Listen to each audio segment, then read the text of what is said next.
Haritadaki kırmızı noktalı yerler muhakkak dikkatinizi çekmiştir. Onların her biri Avrupa'nın en küçük ülkeleri gibi görünse de aynı zamanda Avrupa'nın en zengin ülkeleridir. Öte yandan kültürel açıdan da ele alacak olursak zengin bir tarihi mirasa sahip olduklarını söyleyebiliriz. Peşinden söylüyorum. Bu video diğer videoların aksine uzun olacak. Çayınızı kahvenizi hazırlayın. Herhangi bir kronolojik sıralama olmadan yolculuğumuza başlıyoruz. Fransa ve İspanya arasında yer alan bu küçük ülkenin adı Andorra. Yaklaşık 468 kilometrekare yüz ölçümüyle Avrupa'nın en küçük 6. ülkesidir. Marmaris'ten bile küçük olan bu ülke garip bir yönetim şekline sahip. Adına eş başkanlık ya da eş prenslik denilen bölünmüş bir siyasi otorite sistem sayesinde iki farklı prens tarafından yönetiliyor. Tam karşılığı böyle olmasa da buna benzer bir durum Bosna Hersek yönetimi için de geçerli. Bosna Hersek Başbakanlığı her 6 ayda bir Boşnaklar, Sırplar ve Hırvatlar arasında paylaşılıyor. Buna dair videoyu açıklamalarda bulabilirsiniz. Andorra'da ise yönetenlerden birisi Fransa Cumhurbaşkanı iken diğeri İspanya Piskoposudur. İspanya Piskoposu da kim oluyor kardeşim diyenler için ifade edeyim. Kendileri Andorra'nın köklü sahipleri oluyor. Bu topraklar geçmiş zamanlarda İslam egemenliği altındaydı. Ancak Şarlman milattan sonra 803'te bölgeyi Hristiyanlaştırdı ve imparatorluğunun bir bölümünü 819'da İspanya'daki Urgel Piskoposu'na bağışladı. Bu küçük ülke Urgel Piskoposluğuna devredilene kadar Urgel kontlarınca yönetilmiştir. 1278 yılında Andorra, biri İspanya'da, öteki Fransa'da bulunan iki prensin ortaklaşa yönetimine bağlanmış ve ülkenin sınırları netleşmiştir. Bu yıldan beri ülkenin sınırları hiç değişmemiş ve günümüze ulaşmıştır. Böyle bir geçmişi olan ülkenin günümüzde neden iki farklı ülkeden yönetildiğini sorgulayanlar olmuştur. Açıkçası bu yönetim şekli bile Andorra neden bir ülke diye sorgulattı. Her neyse, konumuza dönecek olursam bu eş prensler ülkenin devlet başkanı olarak hizmet etseler de rolleri çoğunlukla törenseldir. Öte yandan ülkenin yönetimsel şeklinden anlaşıldığı gibi çok uluslu bir yapısı olduğunu söyleyebilirim.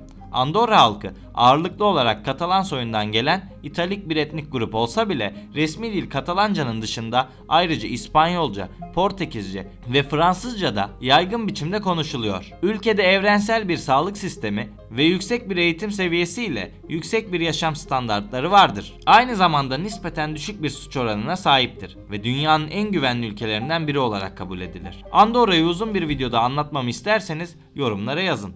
Yolculuğuma Malta ile devam ediyorum. İtalya'nın güneyinde, Tunus'un ise doğusunda yer alan ada parçacıklarından oluşan bu ülke Malta. Ülkenin alanı yaklaşık 316 kilometredir ve yaklaşık yarım milyon nüfusa sahiptir.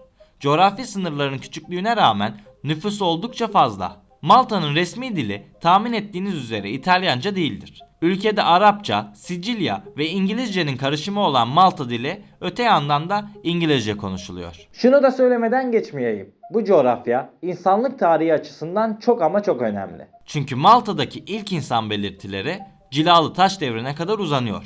Ülke antik çağlara kadar uzanan zengin ve karmaşık bir tarihe sahiptir. Adaya ilk olarak M.Ö. 8. yüzyıl civarında Fenikeliler, daha sonra da eski Yunanlar ve Romalılar yerleşmiştir.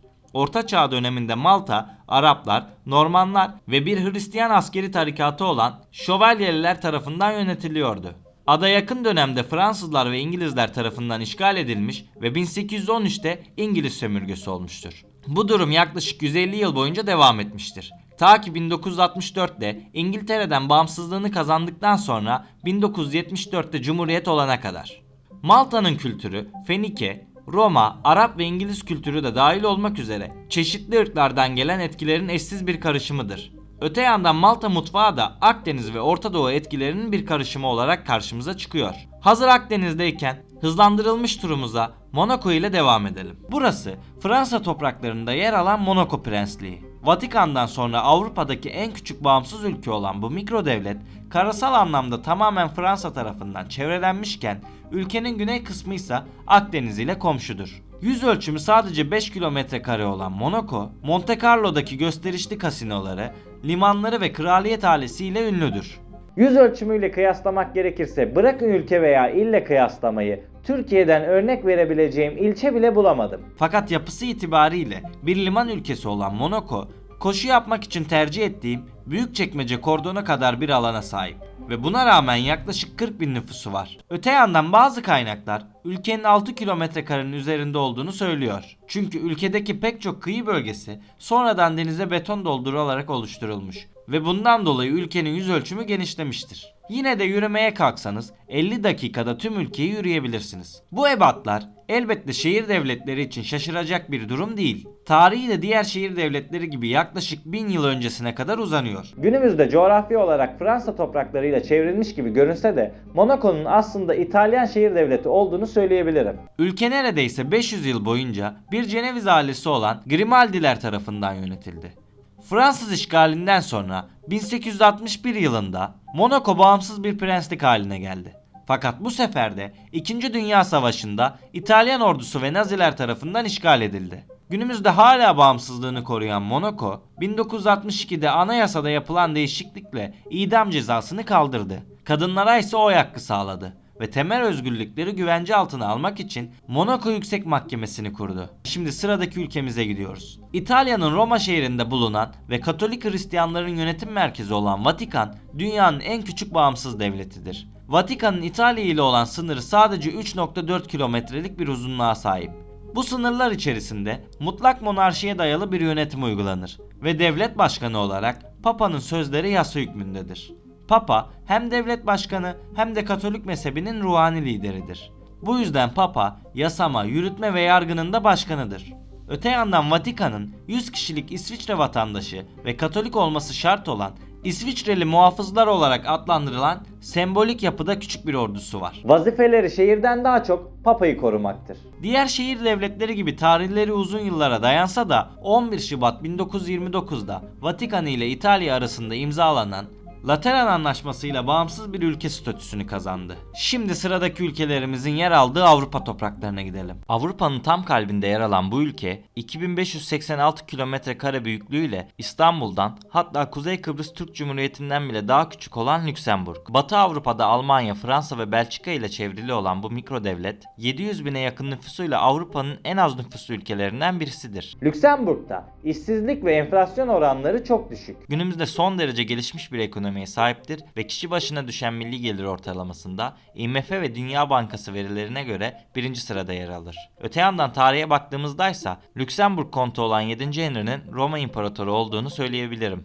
Ama günümüzde yaklaşık 900 kişiden oluşan gönüllü katılıma dayalı bir orduları var. Böylesine küçük bir toprağa sahip olan ülkede birçok etnik ırk birlikte yaşıyor. Ülke, Roma ve Cermen kültürlerinin kesiştiği bir noktada yer aldığı için her iki uygarlığın da Lüksemburg'un kültürel yapılanmasında büyük payı var. Bu yüzden Lüksemburgça, Lüksemburg halkının yasal olarak tek ulusal dili olsa da Fransızca ve Almanca da idari ve adli konularda kullanıldığı için üçü de ülkenin idare dilleri olarak kabul edilmektedir. İdare demişken Lüksemburg Avrupa Birliği'nin kurumsallaştığı 4 şehirden birisidir. Bu konuyu birazcık açmak istiyorum. Avrupa Birliği tek bir başkentle yoğunlaşmak yerine Brüksel, Frankfurt, Lüksemburg ve Strasbourg olmak üzere 4 farklı şehirde toplanmıştır. Bu 4 şehirde yaşadıkları uzlaşmazlıklarla 2. Dünya Savaşı'nda birbirlerine ağır zararlar vermiş olan Almanya ve Fransa'nın ortasındaki konumları nedeniyle seçildi. Lüksemburg neden bir ülke oldu sorusuna kendi içinde bazı cevaplar verebilmek için bu bilginin önemli olduğunu düşünüyorum. Öte yandan Lüksemburg, Avrupa Birliği'nin, NATO'nun, Birleşmiş Milletler'in de kurucu üyelerindendir. Evet, kesinlikle Avrupa haritasına bakan biri boyutları sebebiyle Lüksemburg'u görmez. Oysa Lüksemburg pasaportu dünyadaki en güçlü pasaportlardan birisi olmakla beraber bu ülkenin vatandaşları 189 ülke ve bölgeye vizesiz veya varışta vize erişimine sahip. Lüksemburg aynı zamanda tarihiyle Avrupa'nın en önemli ülkelerinden bir tanesidir. 13. yüzyılın sonunda Lüksemburg kontları önemli bir bölgede hüküm sürüyordu. Aile o kadar güçlüydü ki Lüksemburg kontu 7. Henry Romalıların kralı oldu. Lüksemburg hanedanlığı 4 Roma imparatoru daha çıkarmıştı. Fakat süreç her zaman böyle ilerlemedi. Bölge 1443'te Bourbon hanedanının eline geçtikten kısa bir süre sonra gerçekleşen evlilikle Habsburgların kontrolüne geçmiştir. Bundan sonrası da bu kadar küçük topraklara sahip bir ülkenin tarihi için çok karışık. Çünkü Lüksemburg yaklaşık 150 yıllık süreçte 4 farklı ülkenin kontrolüne girdi. Habsburgların bölünmesiyle bölge önce İspanyolların sonra da Fransızların kontrolüne geçti. 1697'de Habsburgların geri aldığı ülke 1794'te yine Fransız işgaline uğradı. 1815'e kadar Fransız egemenliği altında kalan ülke Viyana Kongresi'nde bağımsız büyük bir dükalık olarak Hollanda'ya geçmiştir. Belçika 1830 Belçika devriminin ardından bağımsız bir ülke olduktan sonra tüm Lüksemburg Büyük Dükalığı'nın Belçika'nın bir parçası olduğunu iddia etti. Ancak aynı zamanda Lüksemburg Büyük Dükü olan Hollanda Kralı ve Prusya bunu kabul etmedi. Bu anlaşmazlık Lüksemburg'un 3'e bölünme kararının alındığı 1839 Londra Anlaşması'nda çözüldü.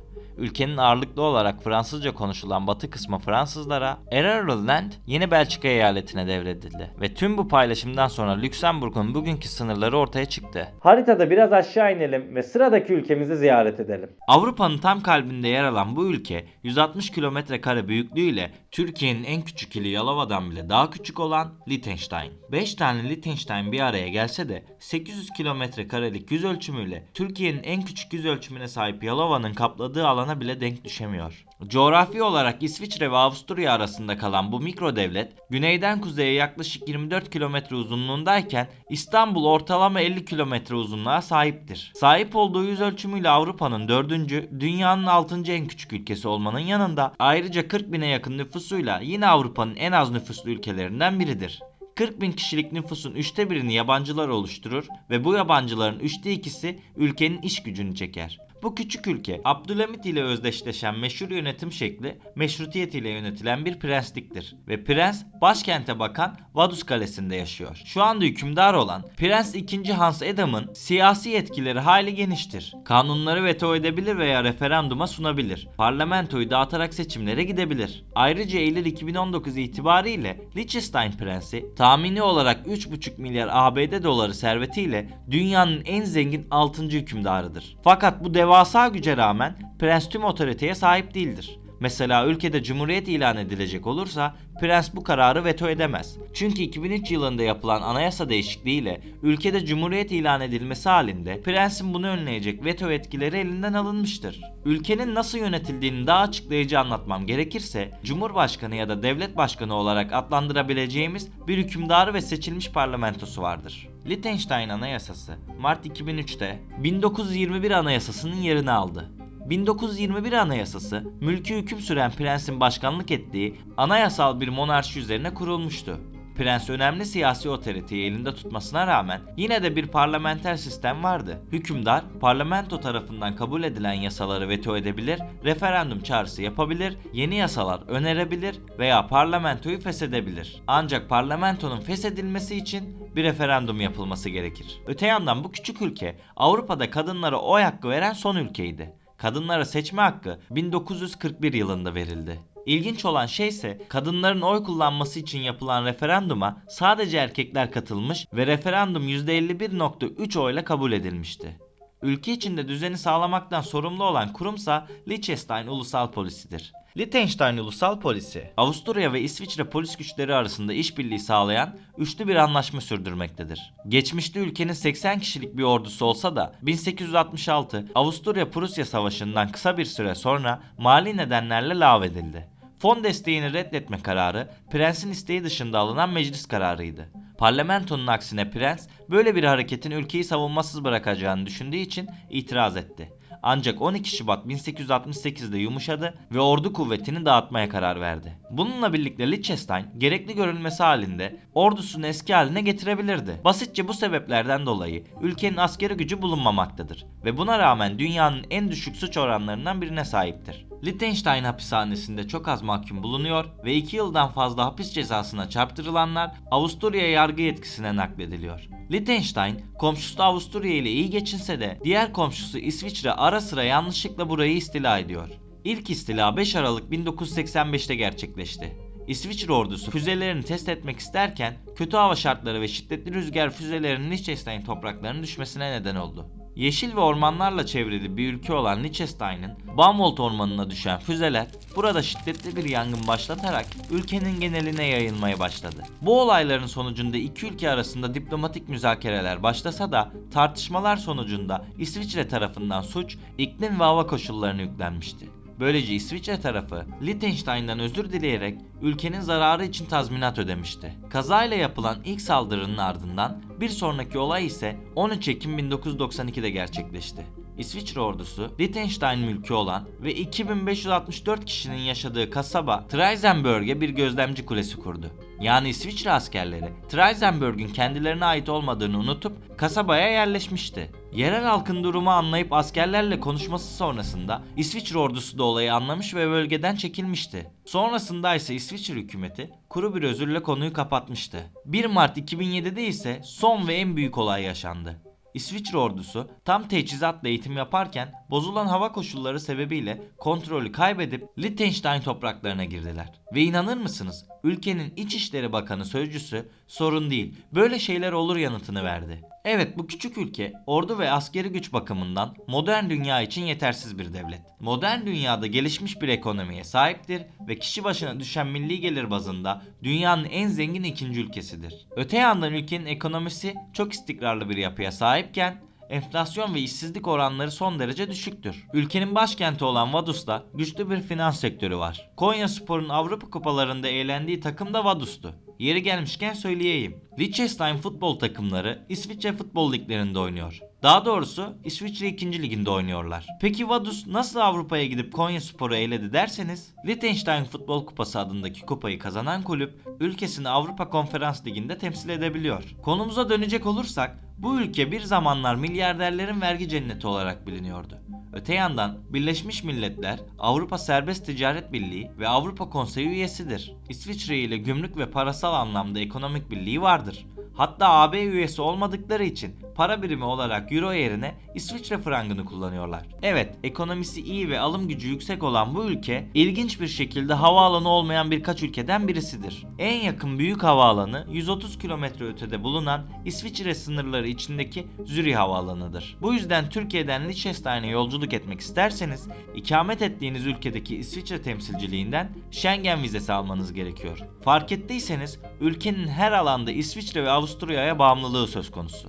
Mesela ülkenin demiryolları Avusturya Federal Demiryolları tarafından yönetilmektedir. 9,5 kilometrelik bir demiryolu Avusturya ve İsviçre'yi Liechtenstein üzerinden birbirine bağlar. İtalya'nın tam kalbinde yer alan bu ülke 61 kilometre kare büyüklüğüyle dünyanın en küçük 5. ülkesi olan San Marino. Adını sadece futbol maçlarından duyduğumuz ve nerede olduğunu tam olarak bilmediğimiz bu mikro devlet, sahip olduğu yüz ölçümüyle New York City'deki Central Park'tan bile daha küçüktür. İtalya dışında hiçbir komşusu bulunmayan ve tamamen İtalya ile çevrilmiş olan San Marino, 35 bine yakın nüfusuyla Avrupa'nın ve dünyanın en az nüfuslu ülkelerinden birisidir. San Marino, çok köklü bir tarihe sahip ve dünyadaki en eski egemen devletlerden birisi olmanın dışında aynı zamanda en eski anayasal cumhuriyettir. Neredeyse 2000 yaşında olduğunu söyleyebilirim. Evet, ilk duyduğumda ben de çok şaşırmıştım. Bunun en temel sebeplerinden birisi İtalya sınırları içerisinde yüzyıllardır şehir devletleri kurulmuş olması gibi görünse de Medicilerin yönettiği Floransa ya da Genoa, Napoli gibi şehir devletleri günümüze gelene kadar İtalya ile birleşmiş ve İtalya'nın bir şehri olmuştur. Bu eski ve mini devletlerin birçoğu Almanya ve İtalya devletlerini oluşturmak için birleşmişti. Diğer şehir devletlerinin aksine San Marino'nun günümüze kadar bağımsız olarak gelmesi bile onu başlı başına özel bir yer yapıyor. Bu yüzden akıllara şu soruyu getiriyor. San Marino neden İtalya tarafından yutulmadı? Bugüne kadar nasıl hayatta kaldı? San Marino'nun İtalya ile çok yakın bağları var ve 1868'den beri İtalya ile diplomatik ilişkiler kuruyorlar. Ancak ilginç bir şekilde 28 Nisan 1904'e kadar hiçbir ülke tarafından diplomatik olarak tanınmamışlardır. Peki varsayalım ki San Marino İtalya dışında bir ülke tarafından işgal edilmek istedi. Bu mümkün mü? San Marino İtalya topraklarıyla çevrilidir. Bu sebeple tamamen başka bir ülke tarafından çevrelenen dünyadaki sadece 3 ülkeden birisidir. Coğrafi olarak diğer ülkelerden izole edilmiştir ve bu durum onu işgal etmek isteyen ülkelerin San Marino topraklarına giriş yapmasını zorlaştıran en önemli unsurdur. Öte yandan buranın işgali söz konusu olacaksa işgalci askerlerin önce İtalya ile müttefik olması gerekir. Fakat İtalya kendi toprakları içerisinde bulunan ve egemenliğini tehdit eden başka güçlü bir devlet ister mi? Elbette istemez. Bu durumsa kısaca San Marino'yu işgal etmek isteyen ülkelerin ilk önce İtalya'yı işgal etmek zorunda olduğu anlamına geliyor. Bunu gerçekleştiren tek lider Napolyon Bonaparte'tı. Tüm İtalya'yı kasıp kavuran Napolyon, San Marino'nun varlığından haberdar olmasına rağmen bu küçük cumhuriyeti işgal etme girişiminde bulunmadı. İstese onları kolayca yenebilirdi ama Bonaparte San Marino'ya sevgi besliyordu. Hatta öyle ki bazı tarihçilere göre Napolyon işgal ettiği İtalya topraklarından bazılarını San Marino'ya vermek istedi. Ancak San Marino savaşlar biter ama komşular kalır diyerek bu teklifi reddetti. İkinci Dünya Savaşı'nda ise Alman destekli İtalyan ordusu tarafsız olan San Marino'yu işgal etme girişiminde bulundu. San Marino, İngiltere ve sömürgesi Hindistan tarafından destekleniyordu. Almanların güç kaybetmesiyle birlikte bölgedeki işgalci kuvvetler geri çekilmek zorunda kalmış ve bu mikro devlet İngiliz desteği sayesinde bağımsızlığını koruyabilmişti. Daha sonra Almanya, savaşın sona ermesinden sonra San Marino'ya 80 bin sterline yakın bir meblağı tazminat olarak ödemek zorunda kaldı. Yani özetle Dünya Savaşı'nı tetikleyecek yeni bir faşist lider gelene kadar San Marino'nun işgali pek de olası görünmüyor. Öte yandan Osmanlı ve San Marino'nun savaştığını ve San Marino'nun bu savaşı sadece 1000 kişilik ordusuyla kazandığını duymuş muydunuz? Aslında bu iki ülke arasında gerçek anlamda bir savaş oldu denilemez. Birinci Dünya Savaşı sırasında İtalya İtilaf devletleri arasında yer alıyordu. Savaşın başlamasının ardından San Marino 3 Haziran 1915'te sınır komşusu İtalya ile birlikte ittifak devletlerine savaş açtı. İttifak devletleri arasında Osmanlı Devleti de yer alıyordu. Bu cephelerin hiçbirinde Osmanlı ile San Marino askerleri karşı karşıya gelmedi. 1918 yılında savaş bitti ve İtilaf devletleri üstün geldi. Taraflar arasında ateşkes anlaşmaları imzalanmaya başlandı. Ancak her iki tarafta San Marino'nun savaşta olduğunu unutarak gerek Mondros ateşkes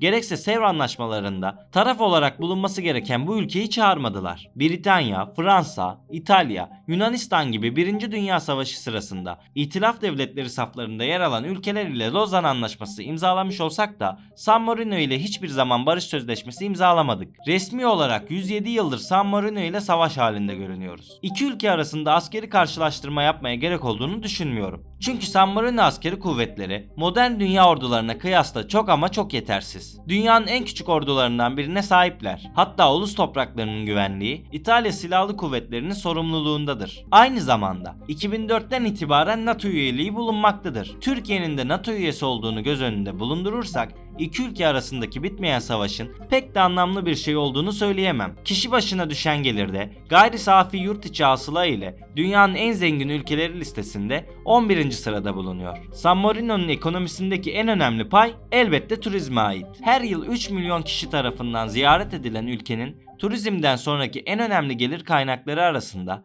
bankacılık, elektronik ve seramik bulunuyor. Bu yüzden diyebiliriz ki ülke ekonomisi ağırlıklı olarak finans, sanayi, hizmet, parakende ve turizme dayalıdır. Öte yandan sağlık sistemi açısından dünyada 3. sırada yer almaktadır. Sosyal güvenlik primini ödeyen tüm vatandaşlar ücretsiz, kapsamlı ve yüksek kaliteli sağlık hizmeti almaktadır. Sağlıkta olduğu gibi eğitim de ücretsizdir ve 16 yaşına kadar zorunludur. Günümüzde Türkiye'de ev almak çok zor olsa da San Marino'da ev sahibi olmak isteyen vatandaşlar belli planlar içerisinde devletten yardım alabilmektedir. San Marino'daki tüm bu güzelliklere rağmen ülkenin insani gelişme endeksi puanı oldukça düşüktür ve bu istatistikte 44. sırada yer alıyorlar. Bu ise Batı Avrupa'daki en düşük puana sahip oldukları anlamına geliyor. Eğer bu sıra dışı ülkeyi seyahat etmek isterseniz Bologna veya Floransa uçak bileti almalısınız. Çünkü ülkede havalimanı mevcut değil.